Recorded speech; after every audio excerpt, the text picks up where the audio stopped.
Shabbat Shalom, habla Manuel Domínguez, gracias por ver mi canal. El día de hoy hablaremos de Parashá Jucat. Esta porción, que nos corresponde leerla desde el libro de Números capítulo 19 hasta el capítulo 22.1, habla precisamente eso, de ese Jucat, de esa ley sobre la vaca rojiza. Habla de las cenizas, del uso que se hacía ritualmente con este tema de la vaca roja.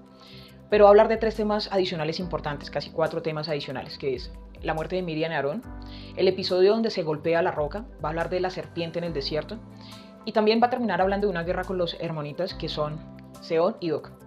Pero ¿qué podemos aprender de esta porción?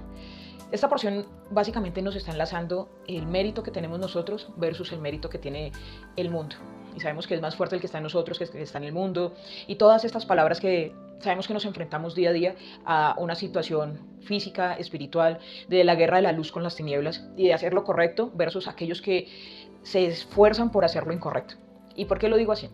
Acá empezamos con un proceso de purificación, ¿sí? Habla de la vaca roja, sabemos que el rojo dentro del espectro del arco iris es el que está más alejado del ultravioleta, ¿sí? Vamos hacia los infrarrojos. Y que dentro de esos aspectos siempre se ha hablado de un aspecto rojo de juicio, o más cercano hacia la materialidad, o más cercano hacia las pasiones, y el rojo de la pasión humana, y de algo mucho más material. Y por eso acá vamos a empezar de una purificación desde lo rojo, desde la vaca rojiza, desde endulzar los juicios, desde todo este aspecto en el cual vamos a empezar a crecer. Después justamente de esto vamos a ver ese trabajo que se hizo con Miriam, Aarón, y la muerte de estos dos, ¿no? Miriam asociada a lo que es el tema del agua, y Aarón sabiendo que hizo pues todo este tema de los Kohanim, de los sacerdotes, que sus hijos heredaron esta parte de ser sumos sacerdotes y demás. Y vemos ese trabajo en conjunto que se hizo de forma familiar.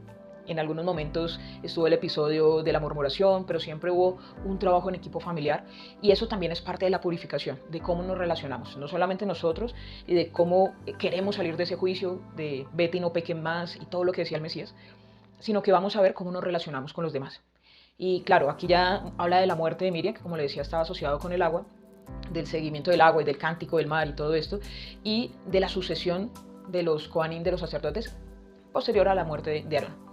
Pero ¿qué sucede acá? El pueblo nuevamente, como sociedad, murmura, peca, le llega toda una plaga de serpientes, y se levanta la famosa serpiente en el desierto, como lo dice el Mesías, que es una señal, ¿no? Que será levantado el Mesías como la serpiente en el desierto, que cualquiera que lo ve era sano de ese dolor, de esas picaduras de la serpiente. Sabemos que en equivalencias numéricas, la palabra de serpiente del 358 es numéricamente igual a la palabra de Mesías. Así que cuando dice que el Mesías será levantado como la serpiente de bronce en el desierto, está hablando justamente de este pasaje y de esa curación con esa segunda intención de purificar. Ya no solamente de mis acciones, del juicio, de lo rojo, sino que en este caso entendiendo en nuestra parte emocional y nuestra parte intelectual, que viendo al Mesías, que nuestros ojos puestos en el Mesías nos pueden curar, que nos pueden sanar. Y pues claro, no estamos hablando de idolatría, ni que ahora vamos a hacer serpientes de bronce para levantar, ni que vamos a avalar ninguna otra imagen, porque no es el hecho. Acá lo que estamos viendo es qué historia y qué intrínsecamente nos está enseñando esta historia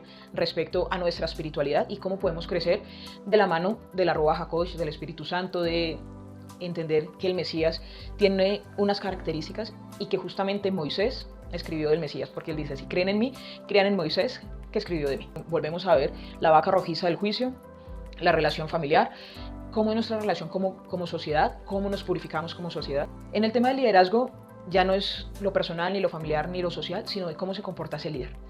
El líder que le da la honra a Dios, o el líder que no le da la honra a Dios, el líder que apoya al pueblo de Israel, o el líder que simplemente quiere la destrucción de todas las razas y de todas las políticas y de todo lo que quiere atentar contra la dignidad del ser humano.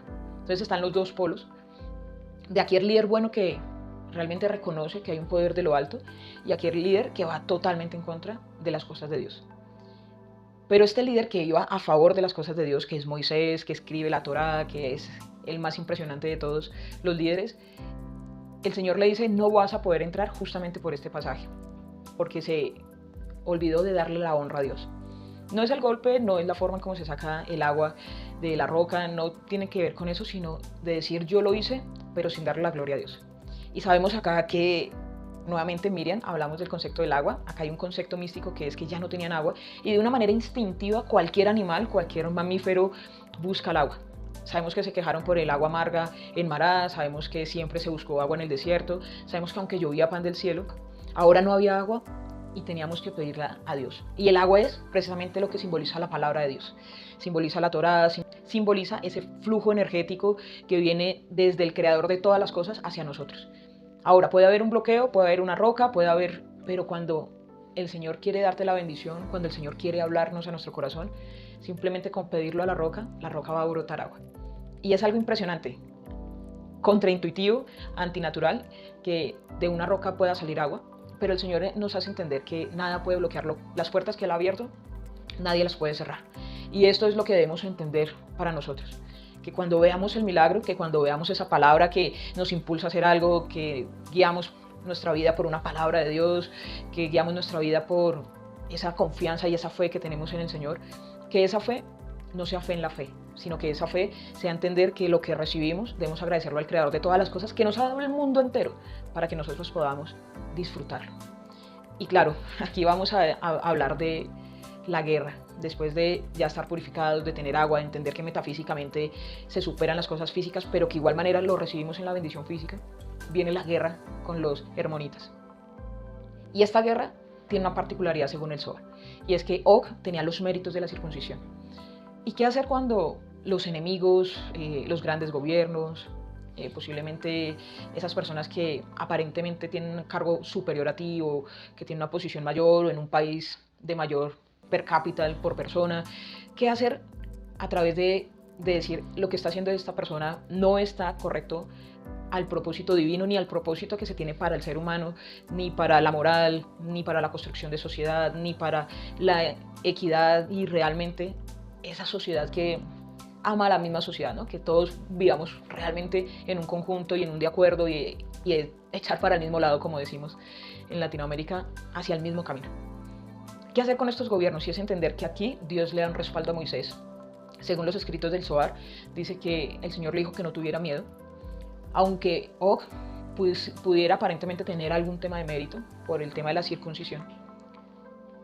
En este caso no me importaba porque su señal no tenía el respaldo divino. Así que, como lo que ha sucedido recientemente en Colombia y que muchos oramos, que ninguna arma forjada podrá contra nosotros, que es más fuerte el que está en nosotros que el que está en el mundo, y todas esas palabras que entendemos que recibimos bendición honrando a Dios y que bajo esa misma bendición Dios nos protege. Protege nuestras finanzas, protege nuestra bendición, protege las relaciones que tenemos como familia, protege la acción que nosotros hacemos en la sociedad. Y eso, por más que otro quiera hacer un mérito falso, no va a tener el mismo poder que tener realmente el respaldo de Dios, porque Dios conoce los corazones de los hombres y conoce también ese fluir y esa intención que tenemos para poder mejorar y que todo realmente sea luz, que todos podamos vivir en un mundo mejor.